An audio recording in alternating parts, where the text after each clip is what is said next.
नमस्कार साथियों, आप देख रहे हैं न्यूज़ दुनिया नीरज शर्मा यूट्यूब चैनल। कल आप लोगों ने देखा कि सहारा सेवी केस में जो है सम्मानित सुप्रीम कोर्ट की चीफ जस्टिस की बेंच आरवी गवई जी जो चीफ जस्टिस महोदय हैं, जस्टिस सूर्यकांत और जस्टिस एम सुंदरेश की जो है बेंच ने सहारा सेवी केस में जो है सुनवाई की। और जिस तरह से सहारा इंडिया के advocate senior advocate Kapil Sibal ये कहते नजर आए कि आप 88 संपत्तियों को एक साथ बेचने के लिए जो है आप सहमति दीजिए, और जिस पर जो है और अगर टुकड़ों में बेचेंगे तो निवेशक नहीं मिलेंगे। और उन्होंने बरसोबा की जमीन का जिक्र किया कि निवेशक पीछे हटेंगे, लेकिन 3 जजों की बेंच ने उस पर जो है आपत्ति दर्ज की।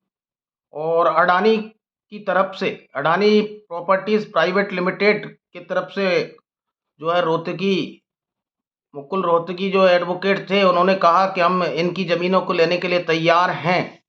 लेकिन इसमें उन्होंने कहा कि इसमें पूरी चीज़ों की जांच ज़रूरी है और जांच के बाद में ही कोई निर्णय लिया जा सकता है। तो मैं आपको बता दूं कि जो सुप्रीम कोर्ट में जज महोदय बैठे हैं वो भी इंसान हैं, वो भी सोशल मीडिया पर जो है देखते हैं, समझते हैं, वो भी जो है न्यूज़ पढ़ते हैं। तो आज सहारा की जो विवादित ज़मीनें हैं और कई जगह उनका मालिकाना हक नहीं है, और कई ज़मीनें तो ऐसी हैं जो 88 संपत्तियों में जिनका जिक्र किया गया है वो ज़मीनें बिक भी नहीं सकती, जिसका जिक्र एक्मस क्यूरी के जो सलाहकार एडवोकेट हैं उन्होंने जो है जिक्र किया है। और उन्होंने उस पर कहा कि ये ज़मीनें बिकने लायक नहीं है।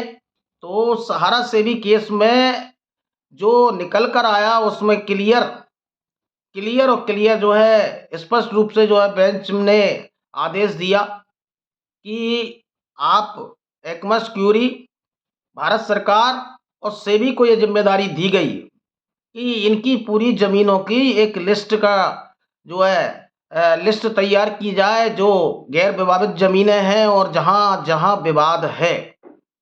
सेबी ने भी अपनी आपत्ति में दर्ज करके कहा कि सहारा ज़मीनें बेच रही है और अडानी के साथ सौदा कर रही है, हमें कोई आपत्ति नहीं है। वह शर्त यह है कि 90% सर्किल रेट से नीचे ना बेची जाए।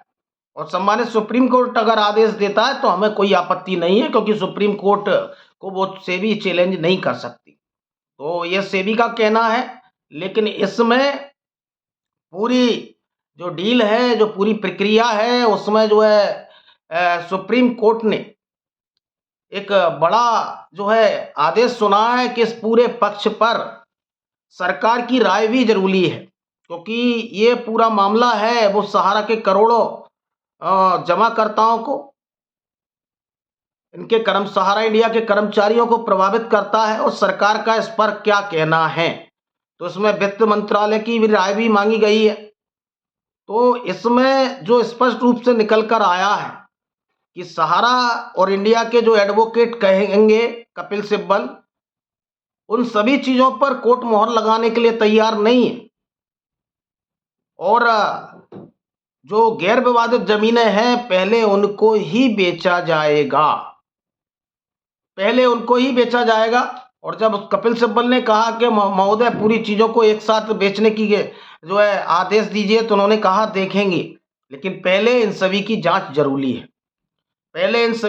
जरूरी है। लेकिन सहारा प्रबंधन आज आगे आया है तो केवल 88 संपत्तियों को लेकर आगे आया है। लेकिन प्रश्न ये भी है कि जो संपत्तियां आज तक सहारा इंडिया ने बेची हैं उनका पैसा कहाँ गया, प्रश्न ये भी बनता है। और सम्मानित सुप्रीम कोर्ट की बेंच में ये प्रश्न को भी रखा जाना चाहिए कि अभी तक जो सहारा ने संपत्तियां बेची उसका पैसा कहाँ गया। अगर वो सहारा सेवी केस में नहीं गया तो वो पैसा कहाँ गया, ये भी गवर्नमेंट के तरफ से और सेबी के तरफ से पूरे तथ्यों को रखने की जरूरत है, लेकिन नहीं रखा गया। आज आपने देखा कि भोपाल, जबलपुर, कटनी की जमीनें बिकी और ईओडब्ल्यू ने एफआईआर की, और जांच में ये पाया गया लगभग 72 करोड़ रुपए हवाला के जरिए पैसा ट्रांसफर हुआ और शेष पैसा सहारा सेबी में जमा हुआ। तो वो पैसा कहाँ गया। और जो ये सहारा इंडिया ग्रुप ने विदेशों में जो संपत्तियां खरीदी, और चाहे वो बांग्लादेश हो, चाहे मैसेडोनिया हो, चाहे विदेशों के इनके होटल हों, तो उन संपत्तियों का क्या क्या उन संपत्तियों के बेचने पर निवेशकों को भुगतान मिलेगा? ये भी एक प्रश्न है। और जो 88 संपत्तियों का इन्होंने जिक्र किया है, उसमें ज्यादातर संपत्तियां बिक्री से बाहर होने वाली हैं। तो जब 88 संपत्तियों का वैल्यू 1.6 लाख करोड़ बताई गई है, तो फिर 3 लाख के करोड़ के ऊपर का भुगतान, चाहे वो सहारा क्रेडिट कोऑपरेटिव सोसाइटी हो, चाहे वो सहारा क्यूसॉप हो, चाहे वो गोल्डन ग्लोबल हो, चाहे सहारा इंडिया कॉमर्शियल हो, उनके जमाकर्ताओं को 1,06,000 करोड़ का जो है ये टोटल इसका वैल्यू बताई गई है, जिसमें कैसे भुगतान होगा, और इसमें कई संपत्तियां बेचने से बाहर होने वाली। आज इसके पहले सहारा ने जो जमीनें बेची और विदेशों में जो निवेश किया, और अभी सहारा की इसके बाद भी कुछ संपत्तियां हैं, तो एक बड़ा अमाउंट जो है सहारा के डिपॉजिटरों को जो है भुगतान के लिए चाहिए। लेकिन मैं जहां तक समझा हूं, मैं जहां तक समझ रहा हूं कि सहारा मैनेजमेंट जो ईडी ने कार्रवाई की है 1,74,000 करोड़, 1,74,000 करोड़ तो जो है 4 क्रेडिट कोऑपरेटिव सोसाइटियों का जो है जमाकर्ताओं का क्लेम ईडी बता रहा है। और वो बता रहा है और कह रहा है कि इन्होंने निवेशकों को गलत तरीके से एक स्कीम से दूसरे स्कीम में कन्वर्जन किया, कागजों को पलटने का काम किया, बड़े ब्याज का लालच देकर काम किया, एजेंटों को जो है प्रलोभन देकर जो है उनसे निवेश करवाया। तो आज 1,06,000 करोड़ अगर मान लिया जाए कि 88 संपत्तियां बिक भी जाती हैं, तो 1,06,000 करोड़ से कैसे जो है 3 लाख के ऊपर का करोड़ का भुगतान होगा? आज उस पर भी जो है चर्चा करने की जरूरत है, उस पर भी वो पैसा कहाँ गया।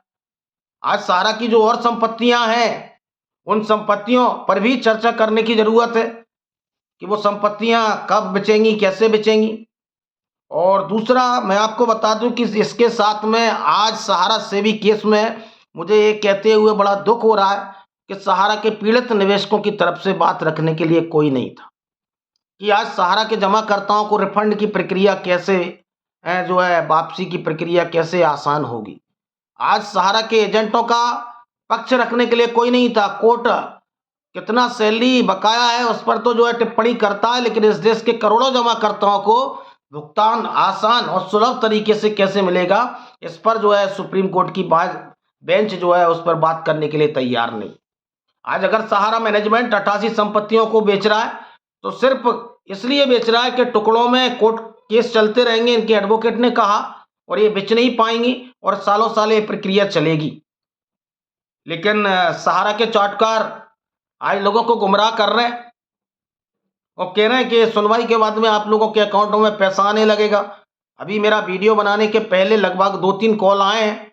अभी उड़ीसा से एक साथी का फोन आया था कि वो एक सहारा इंडिया का अधिकारी बोल रहा है कि अब आपके अकाउंटों में पैसा आने लगेगा। तो मैं आप सभी साथियों को मेरे चैनल के माध्यम से, मेरे वीडियो के माध्यम से ये आप लोगों को बताना चाह रहा हूं कि इस पूरे सुनवाई में और आगे सहारा ग्रुप से जुड़ी सुनवाई में और इनकी संपत्तियों को बेचने में मोदी सरकार और अमित शाह की सरकार एक अहम रोल अदा करने वाली है। और सरकार क्या पक्ष रखने वाली है निवेशकों के भुगतान से संबंध में, और सरकार का पक्ष और वित्त मंत्रालय का पक्ष ही पूरी चीजों को निर्धारित करेगा, पूरी चीजों को जो है निर्धारित करेगा। और अभी ये संपत्तियों को बेचकर सहारा से पैसा पाना अभी आसान नहीं है, और मैं किसी को हतोत्साहित नहीं कर रहा, लेकिन अभी लड़ाई लंबी है। अभी आपको कई तारीखें देखनी पड़ेंगी। मैंने अभी परसों भी कहा था कि कोर्ट सुनवाई करेगा, लेकिन पहले जांच का आदेश करेगा, और क्यूरी और सेबी और वित्त मंत्रालय सरकार को इसकी जिम्मेदारी दी गई। लेकिन आगे चल के क्या निकलेगा, क्या निवेशकों को भुगतान आगे हो पाएगा, लेकिन सरकार की भूमिका महत्वपूर्ण है। और इस पर अभी कई तारीखों में आपको और हमको जो है देखना है। अभी इसमें काफी लंबा समय जो है लगने वाला है। तो जागरूक रहिए, अपने हक के लिए लड़ते रहिए और न्यूज़ दुनिया नीरज शर्मा यूट्यूब चैनल को लाइक एवं सब्सक्राइब करते रहिए। धन्यवाद।